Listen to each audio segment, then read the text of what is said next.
everybody, and welcome to Italy round 14 of the FIM Motocross World Championship. We are on the north shores of Lake Garda, the MXGP of Trentino. A fabulous location, I think you will agree. It's the home of climbing here, and when you look at that, you understand why. We have the shores of Lake Garda, fantastic for sailing, for fishing, and all the rest of it. And right up here on the top, about 15-20 minutes from there, we have the Crossodromo Ciclamino. The racetrack here at Pietramarata, where the ground is hard, it's slick, it's a bit loose on top, but that's all getting pushed aside. It's getting hard-edged, it's natchery, it's rutty, but it's going to make some great racing. MX2 race 1, 30 minutes plus 2 laps, is going to be almost upon us. But there you see a quick look at this racetrack here, a sweeping left, tight right over the finish line. The dark grey zone is sector 1, that climbs uphill at the end. Then the farthest point away we have sector 2, then the hillside section over here on sector 3, and then 4 takes us back. And we're getting more and more fans in here as we speak. But if you've never been here before, it's a fantastic location. As Jason Thomas from Fly Racing will agree, because your first time here, Jason. Yeah, this is beautiful. For me, best GP I've ever been to, and that's just essentially just from the location. Everywhere you go is scenery, and the atmosphere here is great, and gonna have a great day racing as well. And it's quite tight and compact, more so when you actually hear in real life than it looks on TV, so it should make for that great atmosphere. It does, but I think to be here, to really take it in, is to really enjoy it. I mean, it's so much more than you would even see on TV. And that's because of the mountainous region and all the rest of it, where we are particularly. Well, yeah, it's just larger than life. I think the race is one thing, but everything else around this GP is something else entirely. So we'll see you again next year then. yeah, I've already made a request for this race moving forward every year. All right, well look, let's go take a look at the track in real time then. Here's our GoPro track preview.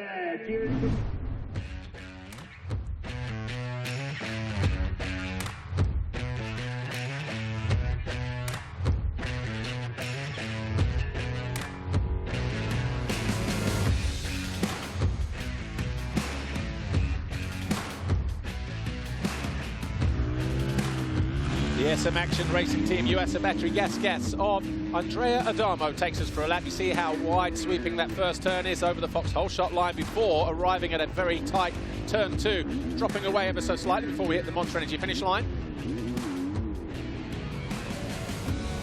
And as we come into land, we go through turn 3, turn 4, up onto the plateau underneath the Bitchy Bridge for the first time. But Jason, in the time practice session, as we get the other side of this jump here, the plateau and the iPhone, we saw 1 or 2 guys stepping down through this next part of the racetrack out of this next left. Yeah, I'm curious to see if, Tom Vialle was the one that really put this section together, if he can do that in the race, because, time qualifying is one thing when you have time to set up and you have the racetrack, you can choose your own line, but in a race with traffic, everything changes.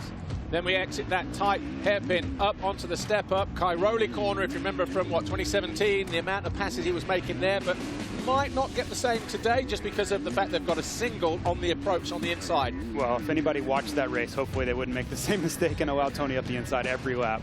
Heading down the back end of the circuit, and just beyond here is the Enduro School circuit as well. So like a multi-faceted facility here. Heading back in the opposite direction. Again, single here to the inside. Normally, before the track develops, this is a very off-cambered left-hand turn, but you've got that single to the inside. That turn, one of the slowest on the track, a lot of sheetrock underneath. You have to be absolutely crucial with the throttle control, and again out of here. Well, and you can see how careful he's being here. Of course, this is the GoPro app, but he's fighting traction and fighting angles, and it's much steeper than it appears on camera. It's really almost vertical coming out of that corner. Dropping downhill for the final time on this part of the racetrack. Braking bumps, there'll be a choice of lines through there. We get up onto this plateau, and then as we go left, we've got a single to the inside, but we've got a triple-double that takes us behind pit lane. Some hang time here for these guys. Yeah, so it starts to speed up. It's a really slow triple and a really fast downhill section into this left, but this is one of the faster sections of the racetrack. There will be passes here on the final lap, I'm sure, or maybe even before that, as riders decide whether to go wide and cut back or use the inside and drift out. Either way, we're past pit lane, we go left, right, and that's the lap here in Trentino. Well, a few months ago, Lisa Leyland was down on the grid. She caught up with a couple of riders that will be lining up today. Jago Geerts, Monster Energy Yamaha rider who's on pole for the 4th time this year. And before that, a wild card in the form of Tom Guyon, who would normally be riding EMX250. In fact, he will be in a couple of days for VHR KTM. We are almost ready for the first of 3 GPs here at this track. We're on the start. MX2 race 1 is about to begin. But let's speak to a couple of the guys. The first being Tom Guyon. We've not seen you lining up on this start grid before, Tom. It's your very first MX2 race. Just tell us how you're feeling ahead of this weekend. Yeah, pretty happy to make my first GP race, and yeah, the guys in the front was stronger, fast, but it's good experience also for the next year and for the final of the European Championship. And yeah, pretty happy to make this. Time practice, you were P14. What's the feeling with the bike? What's the feeling out there? And also, what do you think the level's going to be like in MX2? The level was really good. I make good lap, but not my best. And the time was really close, but it's okay. The race was different, and I tried to take a good start, and we will see. Enjoy your first GP. Thank you. Now, the next rider I have to speak to is our pole man at Jago Geerts. Just to speak about the championship, Jago as a whole. At the moment, Maxime Renaux is 108 points ahead of you. Mattia Guadagnini is just 1 point behind you. Mathematically, the title is still possible for you, but how do you approach the next few rounds here? Is it a case of focusing on that second position and that silver medal?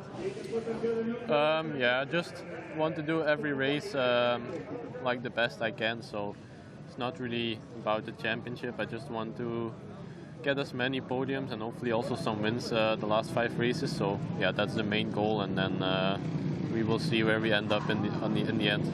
And clearly feeling strong out here this morning. You're the pole man. Hard packed track here in Italy. We've got 3 GPs here. Are you feeling good about the next few rounds? Yeah, for sure. I like the track. It's really natural and a little bit old school. So last year was also good for me here. So yeah, looking forward to the next 3 races. Best of luck. Thanks for chatting to us, Jago. Good luck there to all the guys. It's time for the first race of the day, MX2 Race 1.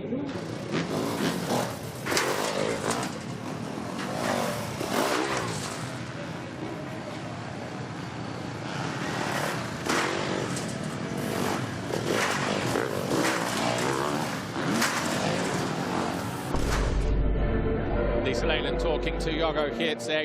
It was a good week for him last year. Let's look at the championship first, though. Maxime Renaux, he's on 5.35, 108 clear of Jago Geerts. Mattia Guadagnini just 1 point behind. Tom Vialle closing in on the top 3. 9 points separate him from his teammate. And then we've got Jed Beaton, who is 22 adrift of the defending champion.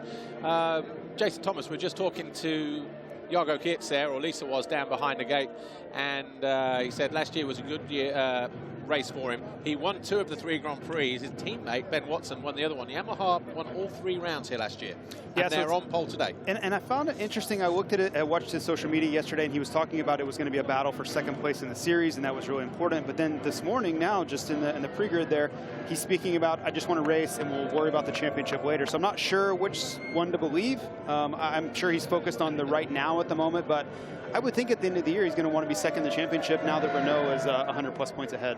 Yeah, and obviously, you know, we've got 50 points per round, so still 250 up for grabs. Let's take a look what happened in the time practice session a little earlier on, though. Nice, warm start to the day, but the sun was very, very low, so anytime they went after the finish line and up onto that opposite bank, the sun was right in the rider's eyes, a lot of shadows in the corners as well. And first rider out on track, though, one of them was Mattia Guadagnini, but the first one really to sort of like put in any kind of attempt at a lap was Maxime Renaux. He went quickest in the championship leader briefly, but it wasn't long before he was toppled. There we see that downhill there that Tom Vialle was getting over, no one else in MX2, maybe Rennie Hoffer, I'm told. But Jago Geerts, his first attempt was a pretty decent attempt, and it kept him up within striking range. Tom Vialle a little bit slower to the party, but all the laps that he did, there was a little bit more emphasis on him putting in a lap early on. In the end, Tom Vialle will go to the line 4th, just behind his teammate Rennie Hoffer, who once again inside the top 3 for the 3rd straight round now. Jed Beaton got into a little bit of fisticuffs and on the track with 1 or 2 riders, but he was good enough for 5th on the Rockstar Energy Husqvarna. But it was Jago Geerts, a time of 1:38.637, separating him from his teammate Maxime Renaux by 6 thousandths of a second. He's on pole for the 4th time this year.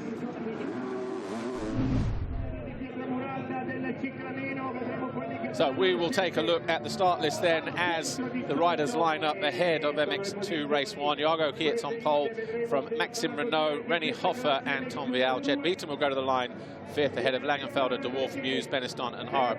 Jason Thomas, Fly Racing, who surprised you in time practice, and what can we expect from the race today? Well, I thought Vialle would be better, to be fair.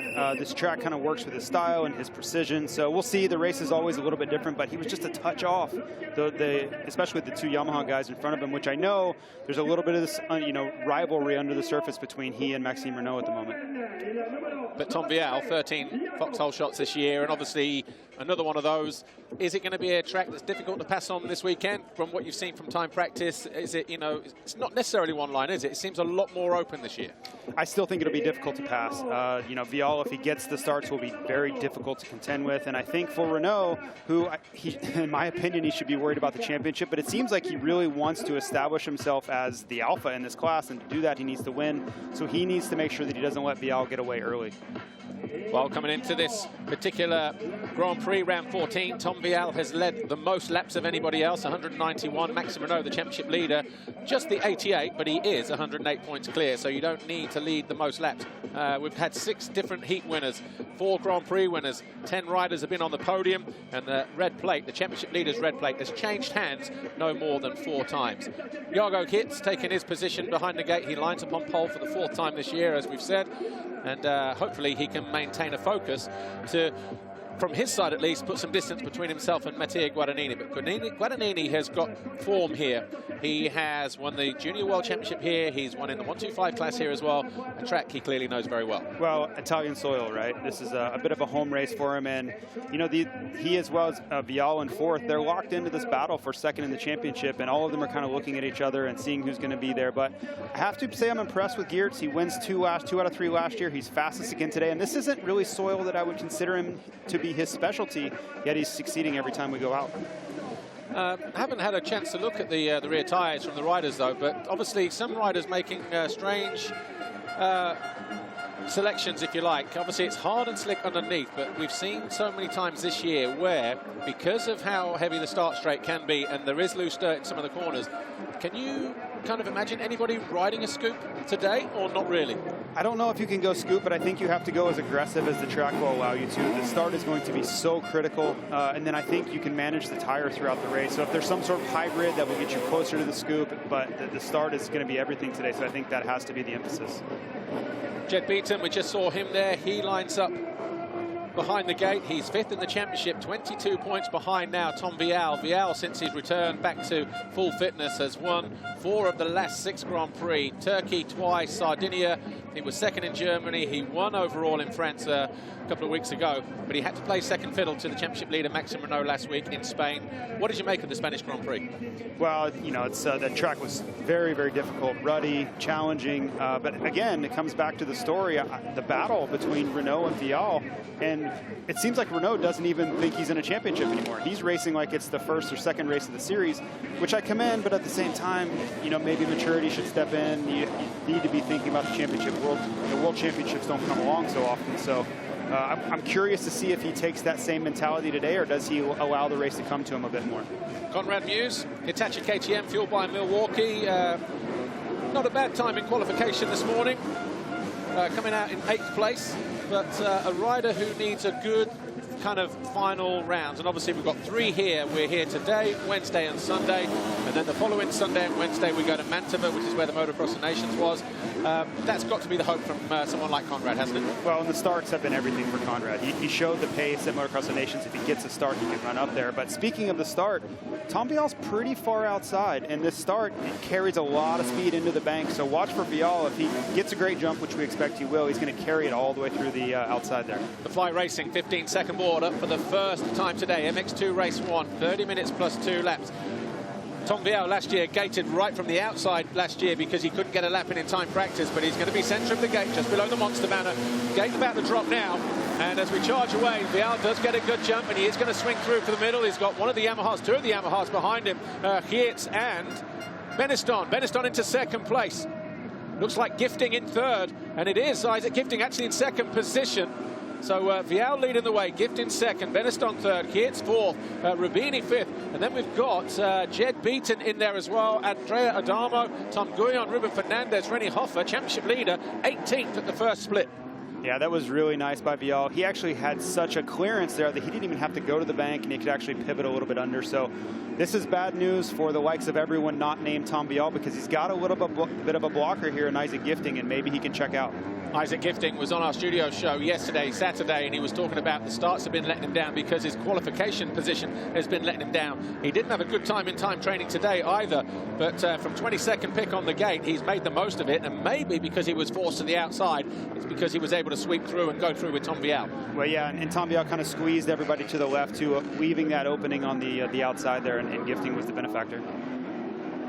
Thibaut Benistant, Jago Geerts lining up behind Isaac Gifting. These are third and fourth. Just behind them in fifth, the number 14 of Jed Beaton. Or is it Kai de Wolf? Looks like Kai de Wolf there, yeah.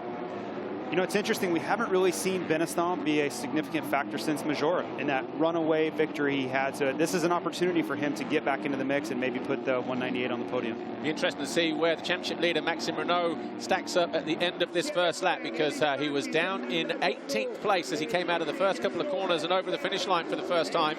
And obviously 108 points when you get in starts like this. And riders like Tom Vialle, let's say, only need to be taking 23 points a round out of the championship leader. They can pretty soon be eaten up like that. Yeah, just for Renaux, you need to make smart decisions, right? You already have a horrible start, but make smart choices, move to the front, get a top 10 in the moto or better. You just can't panic in this situation and make a bad situation worse. 3 seconds already clear. Tom Vialle over Isaac Gifting. Gifting on the Digger Procross Gas is doing his best to hang on to that second, but at the same time, everybody else queuing it behind him, starting with Thibaut Benistant. And then Jago Geerts there in fourth position. We've got Kai de Wolf fifth, Rubini sixth, Fernandez seventh, Beaton, Adamo, Hoffer. Then we've got Guyon, Panzer, Renaux 13th at the end of that first lap. So damage limitation for him at the moment, but we've seen with Maxime Renaux how he is one of the only few riders, even with a bad start, can make passes happen on circuits that aren't the easiest to overtake on. So expect Maxime Renaux to be pulling through the field from that 13th place. Yeah, it's a long race. That's the biggest message. If I was in the pit board area writing to him, I would let him know you have time, you don't have to force anything in the moment, and you've built up a 100-point cushion, right? So that gives you the time to make moves forward. It doesn't have to happen in this race. Thibaut Benistant having a look around the outside of Gifting, but he got the door closed in his face, not once but twice, out to the bank and then again to the inside. Still trying to force the issue.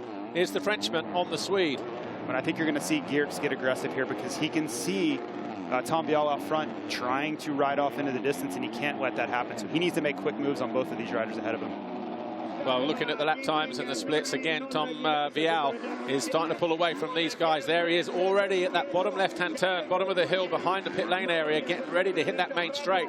But Benistant looking to, he's not close enough there though. It's so curious with Tom Vialle. If this was 3 or 4 years ago and you put Jorge Prado onto Tom Vialle's motorcycle, it's the same script. Every single race, get the start, put in 4 or 5 fast laps, and the race is over. It's just incredible that they can continue to have that level of performance out of the riders. And that's just the KTM squad. Yeah, it's, you know, and you see Hofer getting better and getting better, but yeah, I mean, Vialle he's not going to be the champion likely in this series after his injury, but the level of performance is still there.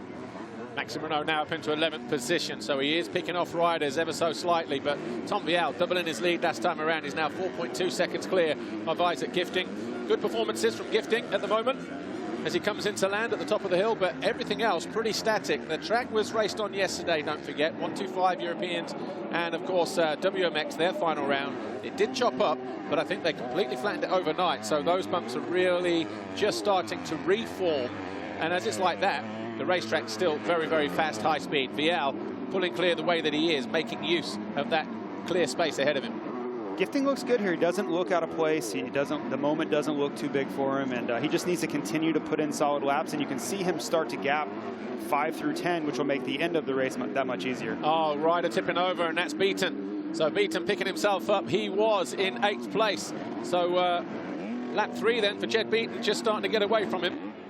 You see where that moves Renaux up into 10th, so he's making moves, being patient, and that's really all you need to do.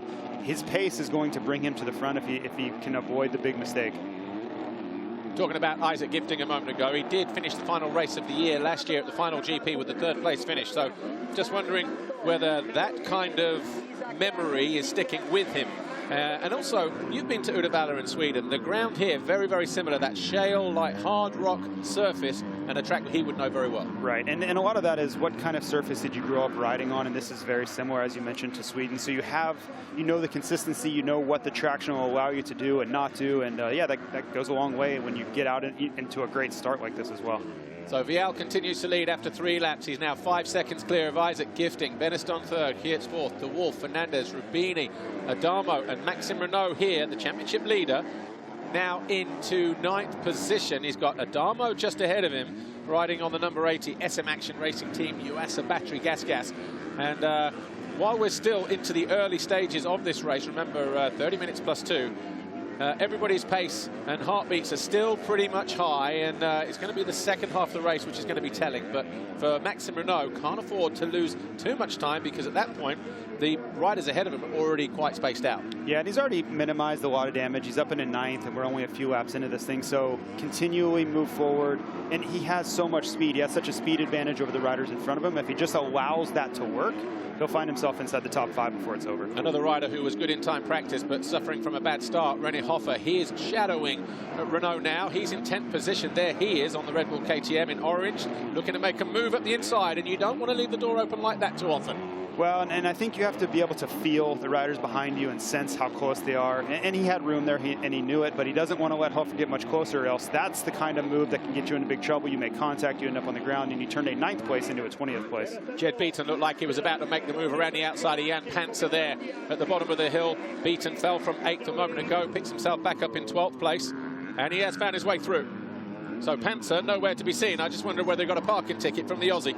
Yeah, and there was someone went really sideways off of that triple in the background there. Not sure if they went down or not, but the track is still getting worked in here. You can see it starting to dry up a little bit. Yeah, I think Panzer was that rider. I'm just wondering, as you said, whether he did go down. Maybe we have a replay of it or not. I'm not sure, but for Jan Panzer, still waiting for him to come round. Yeah, he's definitely gone missing. Has the KTM Race Store MX2 rider. Ooh, I'll tell you what, that was lucky for Renaux there, just catching the bank. Not quite getting over that double. Yeah, that was not intentional up on the bank there. And he needs to be patient. Little mistakes like that are a sign of impatience and frustration, because he's not able to move forward. Here's what happened a moment ago. This is why Beaton is ahead of Jan Panzer. Top of the hill. Oh, scrub, and carried on scrubbing the floor as he landed. Not ideal for Panzer. Gonna need a new pair of pants there after that one. Absolutely will. Right, round the outside, Renaux gets shut down again by Andrea Adamo on the gas. Can't miss him. On a bright day like today, you wouldn't miss him at midnight either. No, and yeah, I think maybe Renaux is taking my advice to heart here. He's being a little bit too patient. You know, it has to be a fine line. You need to move forward, because I believe he's certainly capable of making passes. But I think it also speaks to how difficult the track is to pass. If you get out of the main line, the fastest line, it seems like you lose time, and that's kind of what he's battling with. Well, bonjour, monsieur. Tom Vialle over the line for the 5th time. This time his lap of 1:42.365. So similar to Isaac Gifting last time around, but then Gifting a full second slower on lap 5. The gap now 6 seconds between Vialle and Gifting. Still no change, very static. The first 4 or 5 riders, just not a lot of passing opportunity as it stands right now. Yeah, Vialle feels so comfortable at the front of this class. You know, when he gets to start, I think that's his comfort zone, being out front, where some other guys would be looking around. He's been there so much. He's the defending world champion. You give him a start on a track like this that requires such precision, which is his strength, and you see what happens. And also the other thing there is Tom Vialle leading the way, put those sprint laps in early, got himself a 6-second gap. He can now control it from here. He can do the same lap times as those around him. He's not then exerting himself, and he's got plenty of energy in the bag for race 2, unlike the championship leader, Maxime Renaux, who's in 9th, and René Hoffer, his teammate, Jed Beaton, those guys, Conrad Muse in 13th, all in amongst traffic, fighting, jostling for position, and using unnecessary energy. Well, and on top of that, the mental side of it, when he looks back where he's getting the signal board telling him that he's got Gifting and Benistant in 2nd and 3rd, that's going to give him comfort, because I don't believe he feels that they can come up and match his pace or catch him. So he can then even relax a little bit more, which oftentimes will allow you to go even faster, because you're not overriding the track and you're taking the smoothest line. So this is picture perfect, just how you draw it up if you're Tom Vialle. Jago Geerts, so the Monster Energy Yamaha rider. Surprised a little bit that Geerts hasn't been able to make a move. Do you think it's just the track, or is he not forcing the issue enough? Yeah, I mean, Gifting has weathered this one pretty well. He looks like he's settled in nicely for that second place. And you can see he's pulling away from Benistant there. Lap time for him this time around as Tom Vialle goes fastest again, a 41.9. Gifting a 42.6, 7.5. Couple hundredths quicker or slower than Benistant. So that gap remaining static between those two, 2 seconds. Then you got Jago Geerts in the background in 4th place, another couple of seconds adrift. Haven't seen too much of Kai de Wolf in 5th place, but the young Dutch rider on the Husqvarna is just there, lurking in the background, top of your screen. All of a sudden, though, Jago Geerts looking interested, going after Benistant. I think the first step is he's got to apply some pressure. He's really allowing both Gifting and his teammate Benistant to ride comfortably. And they're not going to make a mistake on their own, likely, unless you get up there and force a little bit of pressure. Adamo and Maxime Renaux. Well, Maxime Renaux just tried to get on the gas too early there. And you see the challenge that this track presents when you try to get out of the main line. You try to do something a little different. There's just not enough traction there to support it. Right, a pass coming on here for Maxime Renaux. Can he cut to the inside? Will it be a move around the outside of Adamo? This would be for 8th place. He's still got some work to do. It might happen, but he's going to get closed down here. And then all of a sudden, opens the door wide open, does Adamo, and Renaux sails on by. But that was an aggressive move as well from Adamo to try and close down the door. Tried to close the door, and then he reopened the door right after he closed it. And yeah, I mean, it was a matter of time, I believe, for Renaux to get around Adamo. I think he took too much time there, much like you could say for Geerts at the moment. But he certainly got his work cut out for him now up into 8th. And now I think watch this here, he was aggressive there, just overran the line, and Renaux said, yep, cheers, thank you very much, I'll take that 8th place and I'll move on from here, thank you very much. And you wonder if Adamo even knew that was Renaux. Did he know that was the World Championship leader behind him? Likely not, because he was so close. He probably was wondering what he's doing back there. Yeah, floodgates are starting to open now as well as he looks across. He's going to go right across, and he does once more. When was the last time we saw something like this? Germany, perhaps, where riders crossing lines? Yeah, well, I think you could ask de Wolf or Gifting or any of those guys. Jet Beaton, there's been a lot. There seems like there's been a bunch of incidents lately in this class. But Hoffa now trying to bite his... Oh, he almost ran into the foot of Adamo there. Yeah, no one. I'm just wondering, actually, if we can pick Tom Vialle up on that part of the racetrack before they drop down next time around. Is he still stepping down underneath that banner there on the corner? Because his gap now 8 seconds. Again, he doesn't need to take the risk, but the way that he got over it in the time practice session, just so easy. It's not a risk when you can clear something as comfortable as that. Well, and the great thing for him is he has plenty of space to set up properly for it, and then any time that he would give up setting up, he's going to regain by stepping down. So it's the perfect scenario for him to be pulling out whatever faster line he has. Jago Geerts has gone past Benistant. Yeah, so, Benistant must have made a mistake there because he was not under pressure at all, and certainly far ahead of de Wolf the last time we saw him. So we'll keep an eye on his lap time because obviously Thibaut Benistant was in 3rd. He's now 4th behind his teammate.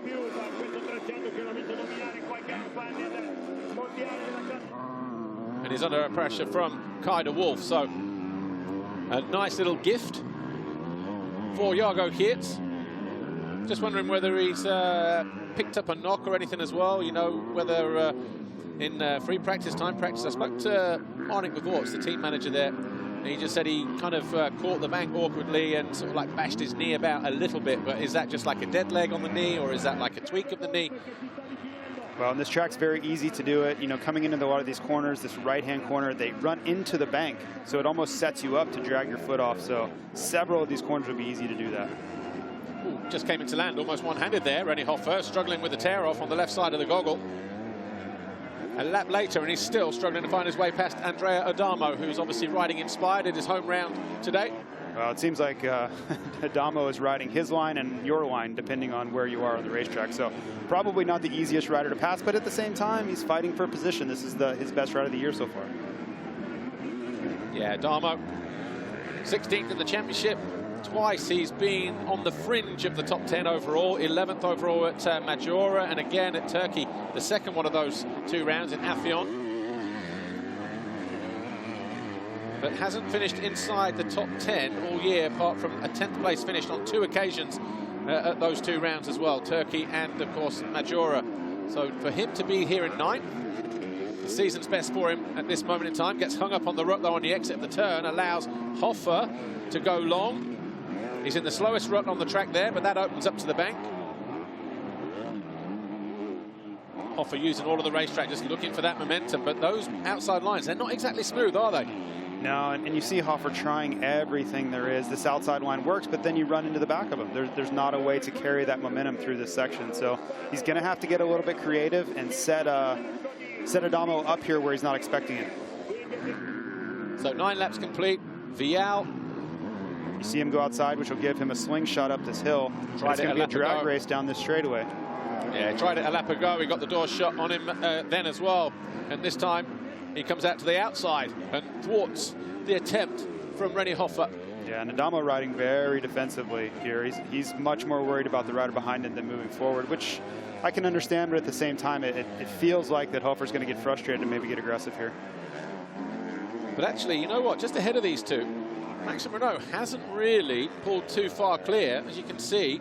Oh, we both moved in our seat there because we saw him go from left to right, and Hoffa was already on the right side, and he does slam him to the bank. Yeah, there's that frustration that you could just see building. You could see it in Hoffa's riding that he was like, okay, every time I try something, you move over into my line, and it's, you know, we've both been watching this racing for so long, you can almost see the anger in his riding, and then he, you know, unleashes it there in that corner.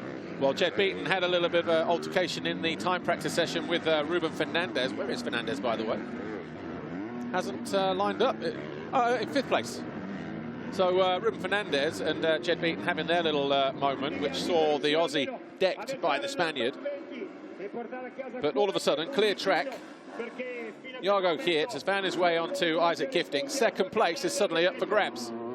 And this pass could be critical too, because assuming that he won't be able to go reel in Tom Vialle, getting 2nd in here in the moto only means he would need to go beat Tom Vialle in the 2nd race.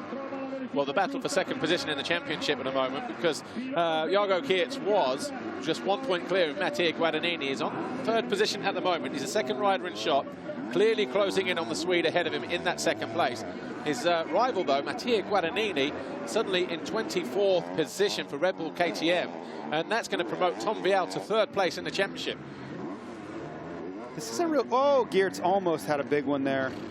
That was, loses the front end and the rear comes around, which is, you know, pretty normal for this racetrack, but that was not the ideal place for to lose traction.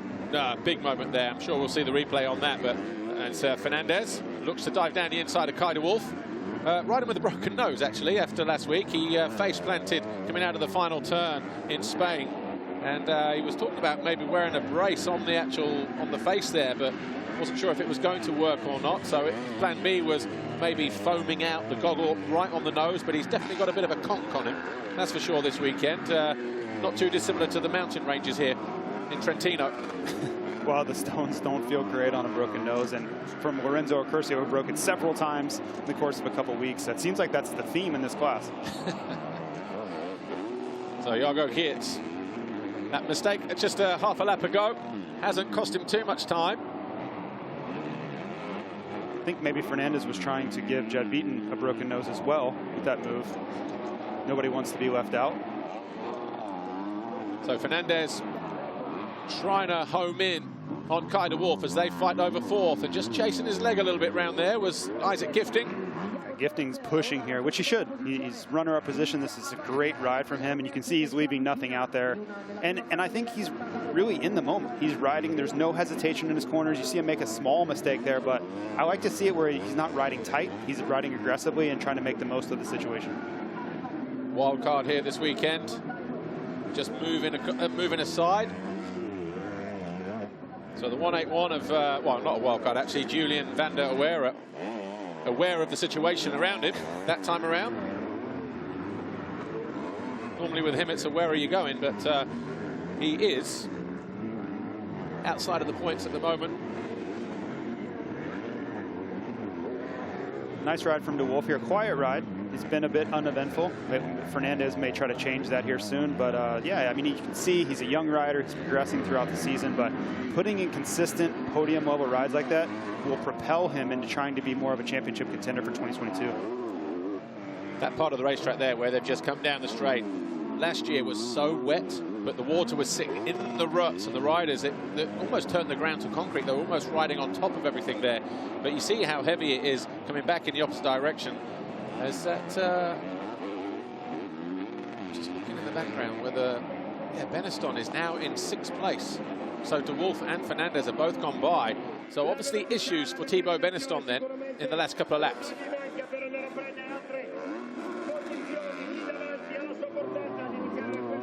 So charging downhill, Isaac Gifting. You can't knock the performance from the Diga Procross Gas rider, can you? Good start. You've still got to be in it to win it if you like to, you know, throw out a cliche, but to weather the pressure first from Thibaut Benistant and now from Jago Geerts, and they're still sort of 8-9 seconds clear of the rider behind, Kai de Wolf. That's not an easy thing to do. You know, you've either got the pace or you haven't. You've got the talent or you haven't. Well, and I just like the way Gifting's gone about it. He hasn't been looking behind him. He hasn't ridden defensively. He's chosen his line and tried to push forward the whole time, where we say Adamo was only concerned about the riders behind him, just a completely different approach to the race. Stefan Rubini, Honda Racing, Asamoah, leads Maxime Renaux through the corners after the finish line jump. These are 7th and 8th respectively. His teammates still going after Isaac Gifting. But good to see Rubini up there as well, inside the top 10, because for the Italian, who sits in 18th place in the championship, hasn't been a good year for him. Only once inside the actual top 10 itself, 9th in race 1, and that was in Germany.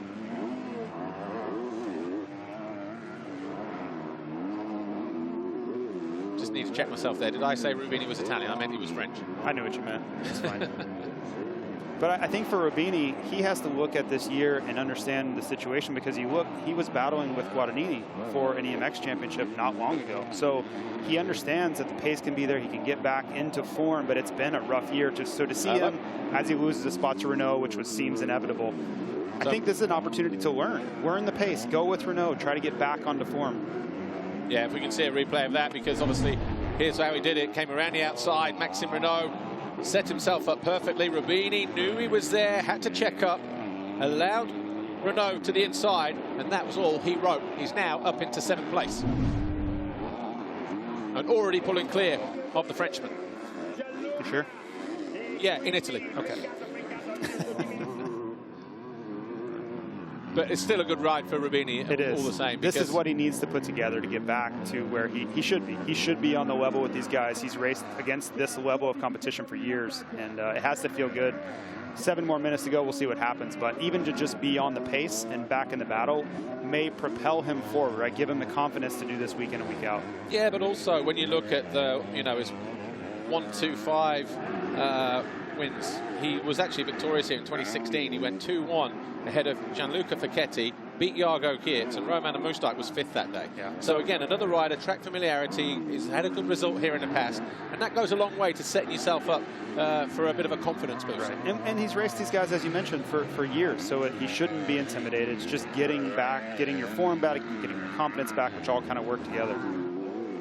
Still no change in 2nd position. Gifting holding on, and he's just set the fastest sector 1 of the race. Look, a 25.8 compared to a 26.4 of Tom Vialle last time around. Your race leader still almost 13 seconds clear of those 2nd place riders. Jed Beaton going after Rubini though. A couple of pulls of the tear off. Nothing worked first time around, but Hoffer just there in the background in 10th place. A quiet ride for Jed Beaton, who did fall in this turn earlier on in the race. Yeah, and he's fighting back. Rubini's under a lot of pressure here, which is never a lot of fun late in the race. But these are the level, and you know, he's battling against factory riders here. This is the type of talent he needs to be racing with. But I'm still so impressed with Gifting. Look how aggressive he is. You know, typically at this point of the race, it would be so easy to let a guy like Geerts go by. You're almost insured a 3rd place at this moment, but he's not. He's setting fastest sectors of the race, and he still looks like he's pushing forward. Back to that battle for 2nd place in the championship. As we said, Jago Geerts arrived here 1 point ahead of Mattia Guadagnini, 10 clear of Tom Vialle. As it stands right now, Jago Geerts 2nd, Vialle only 5 points behind the Yamaha rider here, number 93. So while he was focusing on sort of, you know, getting as good rides and results as possible and locking down that 2nd position, the last few rounds, Tom Vialle has snuck up, and he is within touching distance now, not just of the top 3 because he's in there, he is knocking on the door for 2nd. We could have a KTM in 2nd place by the time we leave here today, back to the hotels. Well, it's amazing what can happen when you start stringing 1-1s together. You start ripping off a bunch of wins, and the points change very, very quickly. So I'm sure Geerts has that in the back of his mind right now, is that he needs to minimize and just get around gifting, take a second, and then start over for race 2. But give credit to Vialle. He's doing everything he can do and looks back to that 2020 World Championship form. So 4.5 minutes plus 2 remain. Isaac Gifting still hanging on for that second place. Jago Geerts not able to find a way through. De Wolf is 4th, Fernandez 5th, a couple seconds back, 1.5 seconds or thereabouts. Benistant 6th, Renaux up to 7th. He is just about, well, he was about a second behind his teammate. Might be pushing him now, and there he is, just around the corner. Oh, and a mistake there. Problem for Benistant. Has Benistant stalled the bike, or has something else happened? So Benistant out of 6th. That's an easy pass. And he's, has he got going? Yes, he's got going. So he must have just stalled the bike somehow. Well, you wonder if something's been going on, because he's consistently lost positions throughout this race. You don't know if that's another incident or is he just making mistakes. It'd be interesting to hear what exactly is going on before race 2. So one rider that he didn't really have to force his way past. And another point, watch this here. He just comes out and he was already pulling up there. So something's going on there. For him, rolling through the corner there's no reason why the bike should let off. So I think something's been going on throughout this moto with his motorcycle. So Maxime Renaux up into 6th place, but he's not going to find his way onto the rear wheel of Ruben Fernandez because, what is he, 9 seconds behind? But it's just, but it is, you know, a limitation ride for him. Hasn't taken any risks. He's gone into conservation mode or preservation mode, if you like. Benistant re-emerged in 11th place, by the way. Jago Geerts still pushing. Just outside of the top 10, we've got Thibaut Benistant 11, Conrad Muse 12. And another problem for Thibaut Benistant. So going from bad to worse. Well, and you see him check up on the jumps there, like he knows something's wrong with the motorcycle. So that's a tough one because he had the start and everything going for him, and then he's not going to be able to capitalize on it. Is that second and third at the top of the hill? Yes, it is. So Gifting, Geerts. Yeah, is he going to make a move at the bottom of the hill here? He's going to try and go wide and cut back. Gifting will know that he's there, though. Nice defensive line there from Gifting, but clean, right? He's not necessarily worried about Geerts. He just covered the inside, but still carried momentum. I wonder what that problem was with the motorcycle of Thibaut Benistant, because obviously these three guys possibly riding all the same equipment, machinery and everything else, and if it's something that could be a cause for concern, then that needs to be looked at ahead of race 2. Right, could be a cause for concern for the other two Yamahas as well, not to mention your championship leader. So a little bit scary for the MX2 Yamaha team. I'm sure they're holding their breath, hoping that it's just a one-off incident, and these two haven't had any issue at all. So it'd be interesting to hear exactly what went on if we do get any facts. So just outside of the top 10 then, Benistant, obviously not sure if he's still in that 11th place, but Conrad Muse was in 12th. Then Mikkel Harp 13, the FNH. In fact, yeah, Benistant just dropping down the leaderboard. Harp now into 12th place. Guyon 13. Benistant, we're still waiting for him to come through. He goes through in 14th position. Then we've got Langenfelder, Glenn Mayer, Håkan Fredriksson up to 16th. He's found his way past Mayer. And then we've got Wilson Todd, Mike Guerda and Mattia Guadagnini breaking into the points finally. See Gifting get a little sloppy here, and that was what I was mentioning with Geerts. You need to apply pressure, because before it felt like Geerts was Gifting was riding his own race a bit, and that's not what you want. You want Gifting to be thinking about Geerts. That's every corner. Where is Geerts? Where is my competitor at? Not I'm going to race forward and worry about myself. And you start to see that. You just see small mistakes creeping in and breaking that concentration. And this time around, last time around, sorry, he was very defensive, came down the hill pretty central, made his mind up. And again, even though Jago Geerts can get almost alongside him there, he still can't make the move happen by the end of the straight. Can he cut and get on aggressive here? No, doesn't allow him. And it's a mistake from Gifting in the end. And Gifting's changing his approach here. He's cutting all of his lines tight. Instead of that forward charge and racing ahead like he was doing, he's now slowing in the corners, trying to block. So to me, that spells that Geerts has job done as far as getting into Gifting's head, and he's probably going to be able to make a move here in the last lap or two. And he did get a second place in Lommel last year in the second race, so he has been as high as the position he's in now. He got a third here at the final race of the year last year, so he's obviously just trying to replicate that as best he can. Well, the question is now, where do you make a move? And you see Geerts make a mistake there, making the job a little bit more difficult, but he's been back there for 30 minutes now, watching, waiting. I don't know that he has really a plan in mind. That's the toughest part, is where do you find a way around unless you're, you know, gifted a mistake. Working his way back into this turn. Again there, he was nice and committed to the outside, then closed down the gap early, even though there was nobody close enough. That's his line.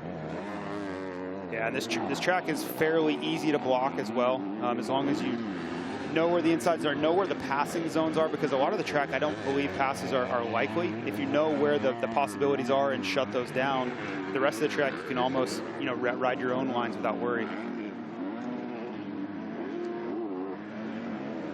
Maxime Renaux got Jed Beaton breathing down his neck. This is going to be 4-7. These two had a little bit of history in time practice a week ago in Spain.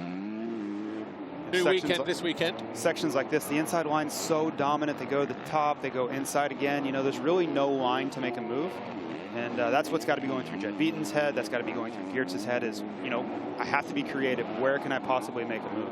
And actually, normally, Maxime Renaux is very creative on circuits like this, but obviously just struggling a little bit. Yes, he's made the ground up. He's pulled through from 18th he was at the first split, don't forget. So he is now in 6th place. Well, and I didn't expect to see Beaton putting pressure on Renaux here. I would have thought Renaux would take off and chase after Fernandez. You wonder if he's being cautious. Is the championship creeping into his psyche a little bit, where he doesn't want to take unnecessary chances? Because we have not seen that out of him this year. It's been reckless abandon every single race so far. So maybe this is the first kind of salvo of, I'm thinking, championship now. Possibly. Well, as it stands right now, because he arrived here, what, 108 points clear of Jago Geerts. He crossed the line. He's on 550, Maxime Renaux. Geerts, who is currently 3rd in the race, his closest rival is 103 points further back. And then just 5 behind him, Tom Vialle. Whole shots, race wins. Clicking up the numbers, we've still got 4.5 rounds to go after this race. Of course, we've got a race today, 4 rounds following on, all in Italy. It could be tighter than we think if we're not careful. Yeah, 250 available points, and Vialle looks like he's going to get a lot of those. So if this is as bad as it gets for Renaux, it's fine, but you can't have a few bad days and think this is as bad as it's going to get and then have a horrible day, and then it really changes the entire picture. So I think it's okay. You manage the situation, you understand, but you need to come back in race 2 and be on the podium again to kind of set the tone. There from Isaac Gifting. He just ran it too hot, but Geerts, by the time we get to the end of pit straight, tries to fight back, can't do that, and all of a sudden, as we go into the final lap, Jago Geerts takes over 2nd place. Yeah, and you could almost see it coming. You know, Gifting's whole race had changed. He was so aggressive and looked so strong. And then everything shifted. Geerts put pressure on, Gifting started thinking about him, and then you see the inevitable.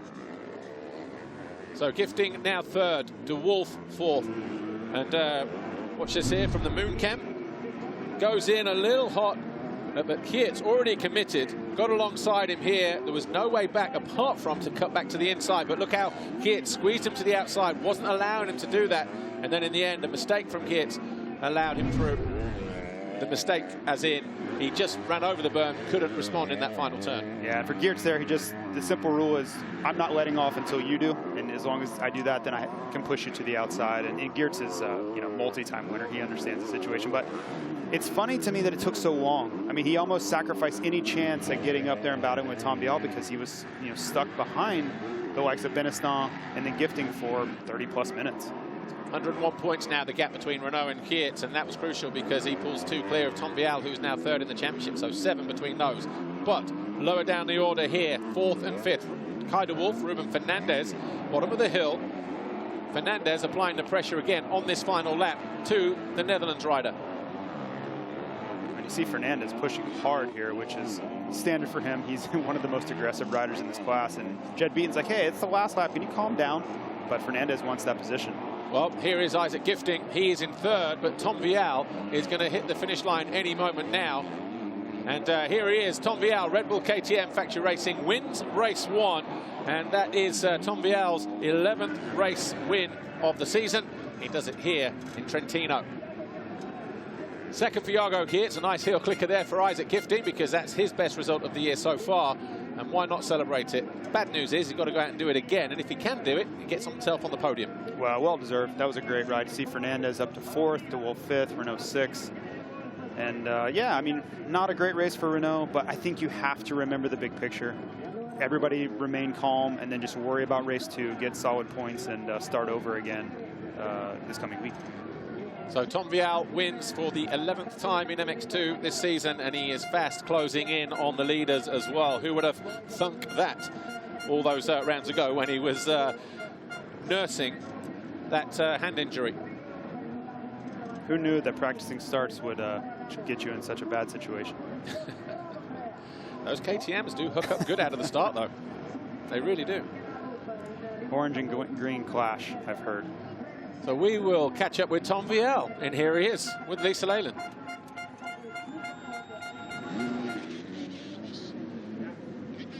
Tom Vialle, congratulations. 11th race win of the season for you. You put yourself right where you felt most comfortable, and that's up in front. Yeah, I had another great start, and I felt really good the first 20 minutes on the track. I just slowed down a little bit at the end, and I had a lot of traffic with the lappers. You know, I don't know, this race is difficult to pass on this track, so I lose a lot of time the last 5 minutes to pass the lappers, but yeah, it was a good moto, and I'm ready for the second one. Good luck for the second race.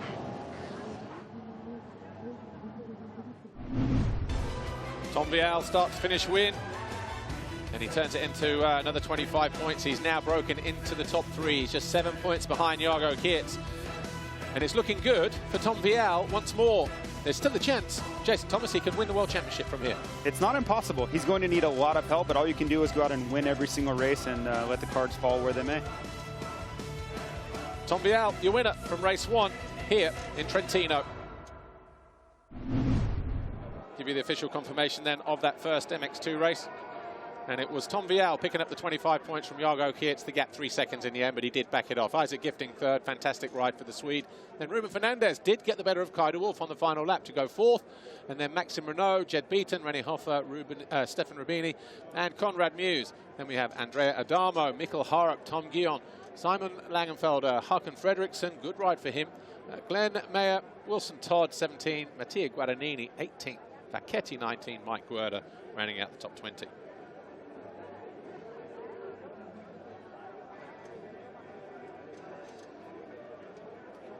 So they are the results as we had them. Good to see fans back in here at Trentino, really a part of the atmosphere, the whole atmosphere at this Ciclamino circuit. But let's take a quick look at the highlights of MX2 Race 1. It went something a little bit like this. MX2 Race 1 here, 14th round of the FI Motocross World Championship. Tom Vialle pretty much from the centre of the gate, over the foxhole shot line for the 14th time this year. It was closely followed by Isaac Gifting and Thibaut Benistant. Jago Geerts just behind him, and championship leader was buried in about 18th place. Maxime Renaux on the opening lap. Rubini gated well, so too did Adamo, and the two Husqvarnas of Beaton and de Wolf. Beaton, though, tipped over. He was in 8th place. He remounted in 12th and eventually came home to finish in 7th position. Maxime Renaux eventually got the better of Adamo. That put him into 6th position, and that is where Maxime Renaux would stay. Hoffer lost his patience and ran Adamo out to the bank as he came home in 8th place. And then the battle for second between Isaac Gifting and Jago Geerts eventually went the way of the Belgian. But Maxime Renaux charging on throughout the whole race. That pass on Rubini, putting him up into 7th. Eventually come home in 6th because his teammate just came to a halt, not for the first time in the race. Thibaut Benistant. Under pressure, Stefan Rubini had to yield as René Hoffer went through. This was the pass for second. Isaac Gifting just ran wide, made that one mistake, allowed Jago Geerts to get alongside, close him down on the outside. He then ran wide, couldn't make the pass in the next turn, and that was Geerts into second. But Tom Vialle out on his own for much of the race, 10 seconds clear at one point, just went into cruise mode on the final lap, rounded out the turn for race win number 11. Geerts was second, Gifting third, Fernandez, de Wolf, your top 5. Highlights of the race done. We'll take a look at the foxhole shot now. And Jason Thomas, quite a static first race in MX2. Yeah, I mean, Vialle did what he had to do. Renaux covering a little bit. I think it's going to be interesting to see how Renaux rebounds into race 2. I still think it's fine. Everything's great as long as you can come back with a podium level ride in the second race. And as you see, Tom Vialle first over the foxhole shot line. That's 14 now for the Red Bull KTM rider. Once again, he turns it into 25 solid World Championship points. Mattia Guadagnini is the next best on 3. Maxime Renaux has 2, so too Benistant, Geerts and Langenfelder, Kaiser Wolf and René Hoffer have 1 apiece. I think that's pretty much nailed it, hasn't it? Because how many races we've got? 11 motos left, so there's a chance Guadagnini could sneak it, but I'm not sure he will. I don't think so. I wonder if Vialle even thinks about it anymore. It almost seems automatic that he's going to get the start. And that's part of the that's also part of the process, isn't it? Let's take a look at some of these best moments then, talk a little bit about that race ahead of MXGP Race 1. So good to be back here at Trentino. Riders were maybe a little bit nervous and anxious before the start of the race, but Jason Thomas, in a nutshell, your thoughts of that first MX2 race? Well, you see how critically important the start was. Even for a guy like Isaac Gifting, he ends up 3rd. He rode incredibly well, but if he had started 10th, I don't believe he would have been anywhere near 3rd. So we'll see how the start leads to a different result in the second race. What about that 15-second board? I think I like everything about it. Look at Vialle's start, though, from the centre. Gave himself enough room. Didn't even need to go too far out to the bank. Closed down the door just enough, and not a good start. This is Panzer. He will have a change of pants for the next race, I'm told. I believe so. We saw Bodam there getting aggressive, and I think you have to be aggressive on this track. It forces you because the inside's so dominant in all the corners. Well, Tom Vialle did go on to win it, and he'll be in a good mood ahead of race 2. Coming up next, we're going to take a quick break, 2.5 minutes. We'll be back for MXGP Race 1 from Jason and I. We'll see you then. Bye for now.